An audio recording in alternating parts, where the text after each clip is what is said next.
វីដេអូថ្ងៃនេះយើងនិយាយខ្លីអំពី Git ថាអីគេ Git ហើយវាធ្វើឲ្យបានខ្លះអញ្ចឹងណាអញ្ចឹងយើងយកពី website Atlassian មកតែម្ដង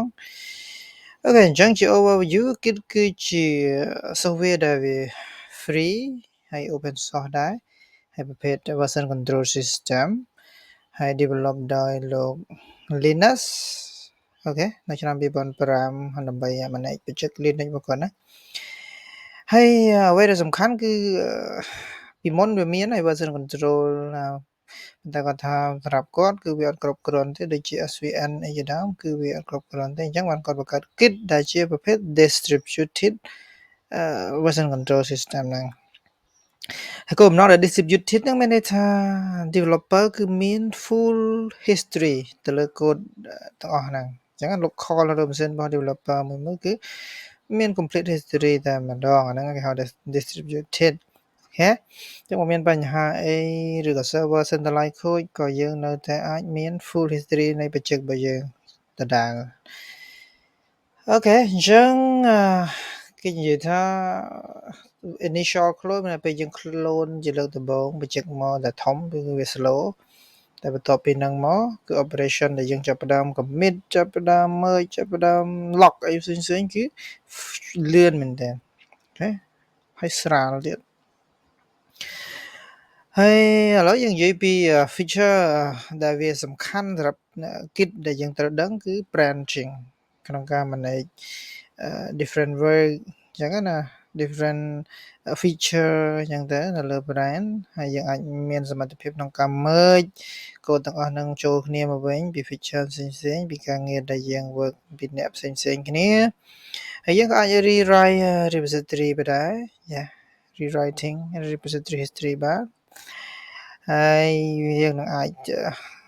បាទហ្នឹងគេគិតថា Git វានឹងអាចនាំមកនៅ innovative idea ជាច្រើនហើយវា powerful workflow មែនតើសម្រាប់ developer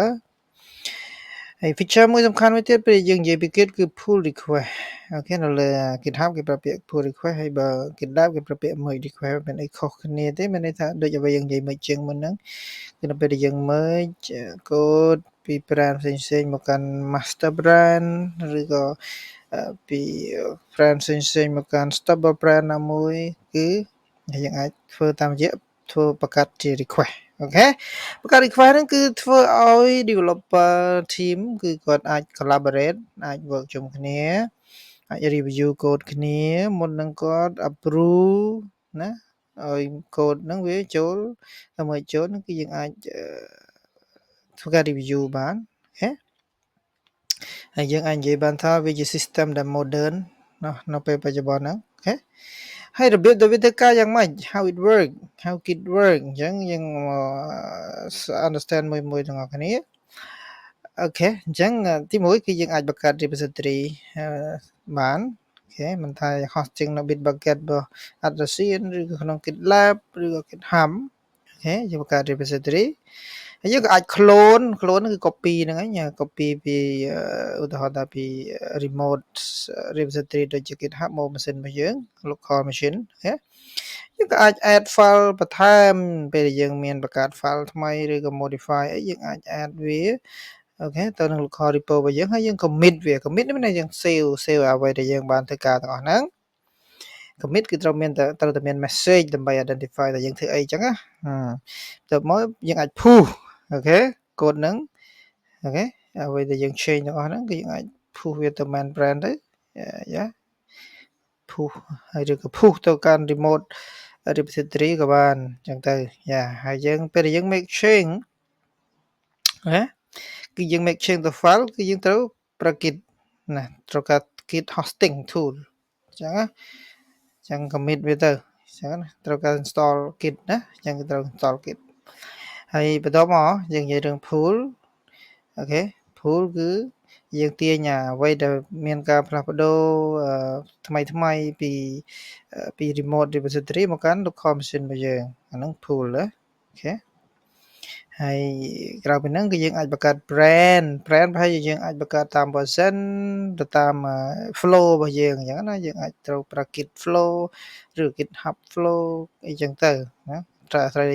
តម្រូវការជាក់ស្ដែងអនុវត្តនៅក្នុងក្រុមរបស់យើងអញ្ចឹងទៅយើងអាច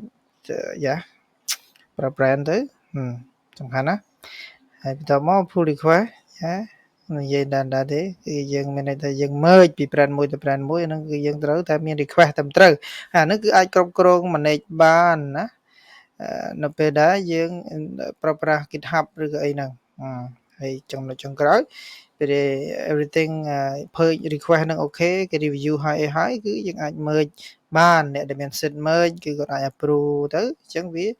នឹង merge ចូលឥឡូវឧទាហរណ៍ទៅពេលយើងមាន feature យើង merge ចូលក្នុង develop brand អញ្ចឹងទៅឧទាហរណ៍